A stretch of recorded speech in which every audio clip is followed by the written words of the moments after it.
Bro, I was home alone. Completely alone. Just me and my snacks and my comfort show. Everything was perfect. Then I heard it. A noise. Not a normal noise. A noise. From somewhere in the house. My brain immediately went through every horror movie I have ever watched.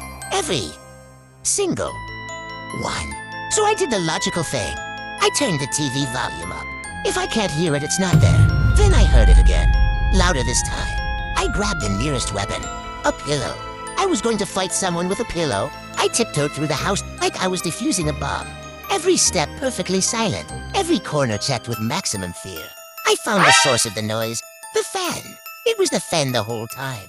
I laughed at myself for a full minute, then sat back down, then heard another noise. I did not investigate that one.